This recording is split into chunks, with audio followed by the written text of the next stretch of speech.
வெள்ளை அறிக்கை கேட்டா இது வரைக்கும் அந்த வெள்ளை அறிக்கை இதுக்கு பதிலே கிடையாது. இப்படி மக்களை ஏமாற்றி தினந்தோறும் விளம்பரம். ஒரு நாளைக்கு 4 கோடி செலவாகுதுங்க விளம்பரத்துக்கு மட்டும். 4 கோடி. பத்திரிகைக்கும் ஊடகத்துக்கும் திராவிட முன்னேற்ற கழக ஆட்சியிலே ஒரு சில திட்டங்களை தினந்தோறும் பத்திரிகையில் போடுவது, தொலைக்காட்சியிலே காண்பதற்கு மட்டும் 4 கோடி செலவழிச்சிருக்காங்க. இது யாருடைய பணம்? உங்களுடைய வரி பணங்க. எப்படி ஊதாரித்தனமாக இவர்கள் சொந்த நலனுக்காக விளம்பரப்படுத்திக் கொண்டிருக்கிறார். இப்படிப்பட்ட ஆட்சி தொடர வேண்டுமா?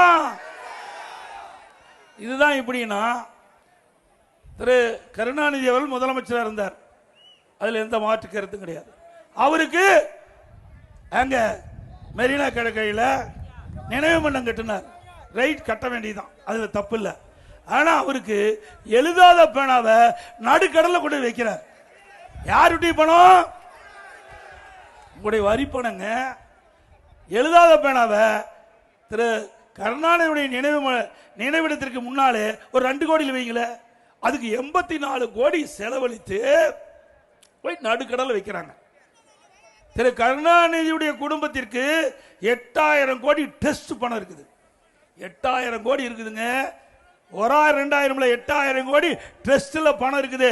அந்த பணத்தில் எடுத்து நீங்க எழுதாத பணம் நடுக்கடல வைங்க, இல்லது அங்க ஒரு கோபுரமா கட்டி அது கூட வைங்க. யார் வேண்டாங்கிறா?